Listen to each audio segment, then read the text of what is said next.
நான் BSc chemistry முடித்த பிறகு சென்னை பல்கலைக்கழகத்திலே எம்எஸ்சி கெமிஸ்ட்ரி கிடைக்காத காரணத்தினால் அப்போ 62% தான் எடுத்திருந்தேன் நான்.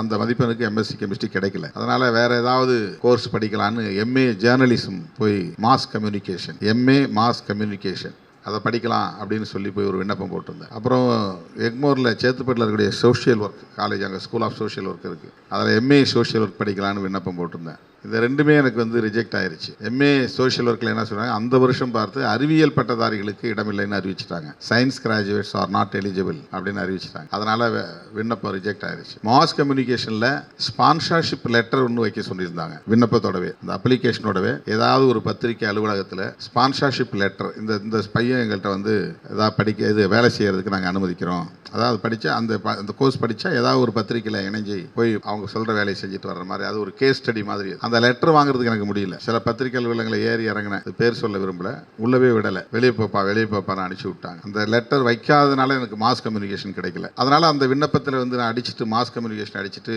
கிரிமினாலஜின்னு எழுதி கொண்டு போய் கொடுத்தேன், கிரிமினாலஜி டிபார்ட்மெண்ட்டில். அதில் எனக்கு கிடைச்சிருச்சு சீட்டு. அப்படி தான் எம்ஏ கிரிமினாலஜி படித்தேன். ஆக்சுவலாக நான் எம்எஸ்சி கெமிஸ்ட்ரி படிச்சிருந்தா நான் அதில் அப்படியே ரிசர்ச் லைனில் போயிருந்திருப்பேன். எம்எஸ்சி கெமிஸ்ட்ரி, எம்ஃபில், பிஹெச்டி, அப்படியே ஒரு அசிஸ்டன்ட் ப்ரொஃபஸர் அப்படி போயிருப்பேன். நான் அப்படி தடுமாறினதுனால எம்ஏ கிரிமினாலஜிக்கு போய் அதுக்கு எந்த ஸ்கோப்பும் கிடையாது. அப்போது ஃபொரன்சிக் சயின்ஸ் இருந்ததுனால எனக்கு 5 வருஷம் கழிச்சு எம்ப்ளாய்மெண்ட் எக்ஸ்சேஞ்சிலேருந்து லெட்டர் ஃபொரன்சிக் சயின்ஸ் டிபார்ட்மெண்ட்டில் போய் நான் வேலைக்கு சேர்ந்தேன்.